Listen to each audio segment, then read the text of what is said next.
Okay, first shot at the game. Let's go. Should be easy. Should be fun. How did I? Oh my god. Alright. One more.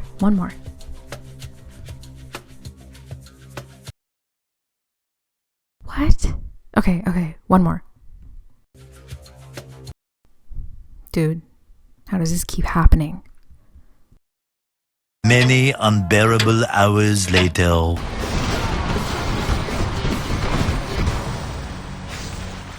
That's what you get.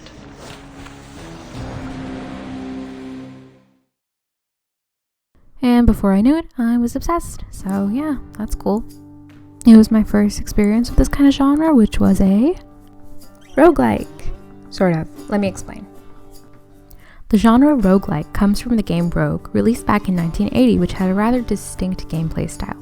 Rogue was a dungeon crawler game, where you fight your way through different levels in a dungeon, snatch items, and defeat enemies that appear in your path. One of its most defining features was its use of procedural generation, which essentially means that each level was algorithmically generated to create randomized games, maps, levels, characters, or other facets that are unique on each playthrough. After that, any game which recreated this form of gameplay would be called a roguelike.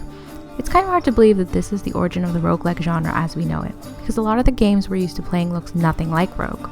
For good reason, that is, because half of what we're actually playing isn't a roguelike. According to the Berlin interpretation, these are the factors that make a game a roguelike. 1. Random environment generation. Levels generated through an algorithm via procedural generation. 2. Permadeath. Death is permanent. All progress resets and nothing carries over to the next run. 3. Focus on killing your enemies plus exploration. It's pretty self-explanatory. Sorry for fans of games like Undertale, but there's no reasoning your way out of combat in roguelikes. 4. Turn-based movement on a grid. Roguelikes feature a grid of tiles instead of free movement. Hades hits all but the last criteria, which means that it is ineligible as a roguelike. Instead, it falls into a whole other category. A roguelike-like. Modern games typically don't hit all the standards to be a roguelike because it's just not as popular anymore. Hades ends up in a redefinition of the roguelike, a rogue-lite. It incorporates many of the key aspects, but not all, and the gameplay style is obviously quite different. Most importantly, it features something called metagame progression. Metagame progression is a way to combine both game and character progression in a single title, and it can be defined as this: a game featuring a main game system and a secondary one that adds permanence between play sessions. We can thank GameDeveloper.com for that incredible definition. When you die in a roguelike game, you take something with you into the next run, even though it may not look like it at first glance. This form of rewarding gameplay contributes to a more satisfying gaming experience, and it can be a very powerful motivator for players. So, Hades is a roguelite, and an interesting one, but what I'm really wondering is this: how well and how does Hades serve the roguelite genre? Let's get critical about it.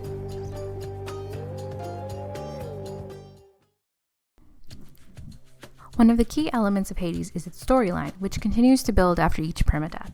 Remember metagame progression? Well, here it is again. If you don't die, the story doesn't continue. You can make it up to the surface, essentially beating the dungeon crawling, but you still don't get the whole story after one successful run.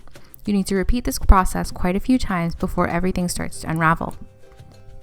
Certain bosses don't even show up until a few more successes, like the addition of Megara's sisters, who only appear after Zagreus has beaten Meg a few times and the storyline has reached a specific point.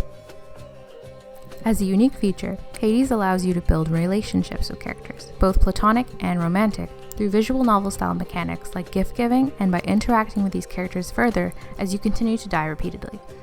Going through one run will not allow you to date either of the two potential love interests. More things must happen within the storyline before either of these routes become available. Typically, when people think of Hades, they think of all the different ways you can play it. Boons, which enhance each playthrough and do not carry to the next one, can be combined in multiple different ways for a unique run. For example, using the boons of certain gods unlocks duo boons. Using multiple boons from the same god gives you access to a legendary one. There are around 165 boons, and you can only have so many per run. The possibilities are practically in the infinities. There are also 6 different weapons with aspects which can be unlocked later in the game. A mechanic called the Daedalus Hammer can also modify the weapon temporarily for the entire run, and there are about 80 of these. As traditional roguelikes entail, the rooms also change themselves up during each run. The enemies you encounter and fight against are also different and rotate based on the random procedural generation. I haven't even gone over all the possibilities for a Hades run because there's also keepsakes, which can be equipped before each run for some sort of unique bonus, a pact of punishments which increases the difficulty of the run in exchange for rare rewards, and a mirror in Zagreus' room, which can permanently enhance aspects of his powers. All of these game mechanics contribute to unique gameplay experiences for players. No two runs are exactly the same. Many people choose to experiment with the many possibilities to find what works best for them.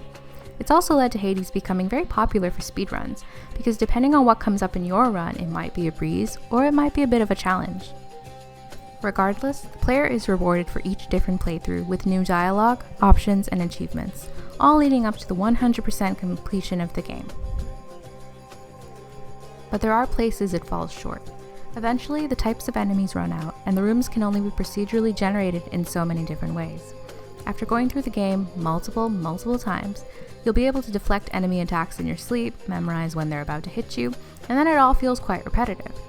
If it didn't, I imagine I'd have much more than 135 hours, but eventually I had to get tired of it or else we wouldn't be here in this video, and I'd probably be playing Hades somewhere.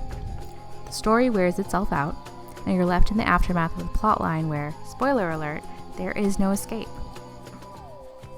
As it currently stands, there's also no DLC, and no chance of reigniting Zagreus' desire to escape the underworld. So when all is said and done, Hades has earned its place as a uniquely straightforward roguelite, from its use of metagame progression to its varied gameplay. It boasts an interesting approach to the roguelite genre with an incremental difficulty that allows all sorts of players, especially ones that hate roguelites, to enjoy. For these purposes, Hades serves the roguelite genre very well, let's say an 8 on a scale of 1 to 10. It deconstructs traditional roguelite elements and builds them together with a sense of cohesion. Since the core of the roguelite genre is replayability, Hades incentivizes players to take on more runs with new bonuses and unlockables at a reasonable, non-punishing pace. For those who are familiar with roguelite games like The Binding of Isaac and Dead Cells, Hades may be a slow game, but it's widely touted as a roguelite for people who hate roguelites, so the pacing is explanatory. At the crux of it all, Hades is simply a roguelite with different priorities. It prioritizes everything that happens in between runs, but this doesn't make it a bad game of its genre.